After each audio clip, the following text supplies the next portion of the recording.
There's no one size fits all type of approach to anything in jiu-jitsu because there's many different ways to achieve the same objective.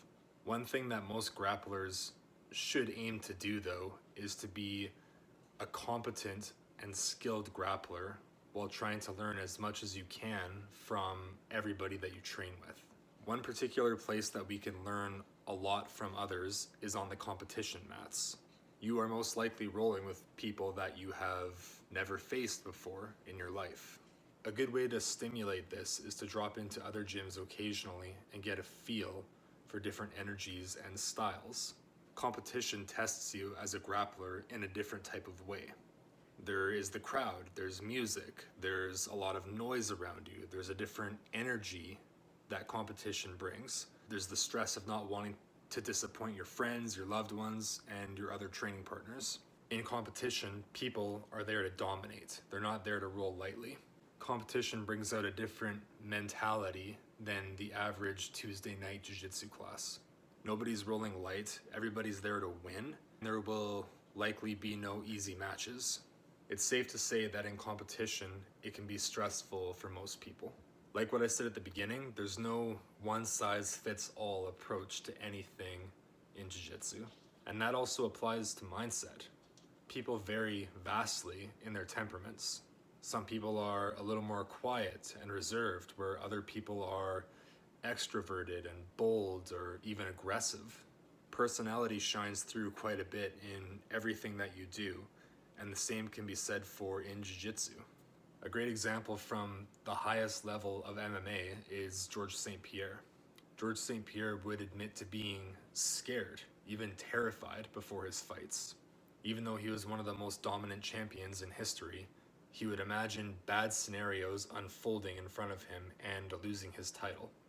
But instead of allowing this anxiety and fear to control his nerves and cause him to perform badly, it would be the motivation that pushed him through those brutal training sessions, which would lead to him being one of the most dominant champions in the sport. A jiu-jitsu competitor who does a tremendous job of handling competition pressure would be none other than Gordon Ryan. You can visually see Gordon remaining calm when the pressure comes on, and this is mainly because of the way that he's been trained. John Danaher teaches his students to approach the competition just like it's another day on the jiu-jitsu mats. He teaches them to understand that the lights and the camera and the crowds are nothing more than just to dramatize the event. It doesn't change what you've been doing every day. The task is to step on the mat and do what you have done every day for days, weeks, months, and years prior to that day. With this mindset, it takes your thoughts off of anything besides your techniques and what you need to do in order to have a good performance.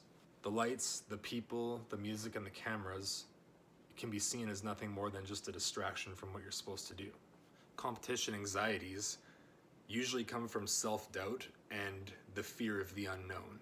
The unknown is pointless to fear because there's nothing that we can do about it. The unknown is always in front of us and always coming our way.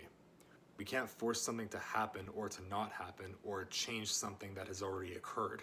Many people have a tendency to panic when they have an expectation for how they want something like a competition to go, and then the unexpected happens, something they didn't plan for or prepare for. Letting go of all expectations and allowing yourself to openly accept whatever will happen, of course while still trying your best, has worked very well for myself in competition personally.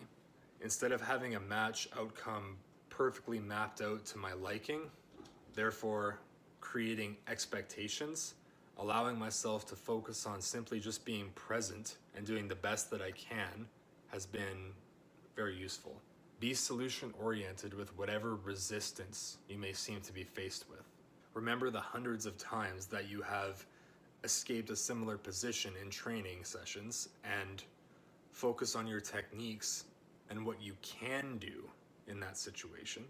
Now, obviously there's a great benefit to studying your opponents and knowing what their game plan may be and what their best moves are. For example, if somebody's known to be a wrestler, you can likely expect that they're going to try to take you down and have a strong top game. But how do you choose to react if the unexpected occurs? Do you meet it with panic and frustration? Or is it better to simply breathe, concentrate on remaining calm, and remembering your techniques and your training? Train yourself to always be solution-oriented when you're faced with resistance, compared to reacting with frustration at the mere reality of the resistance. The final tip that I have to offer is to stick to your moves that you're comfortable with and that you can rely on.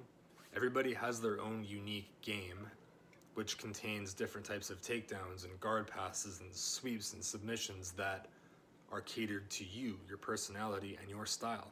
On competition day, the moves that you've developed over a long period of time should be at the forefront of your mind, not some new move that you haven't developed quite yet.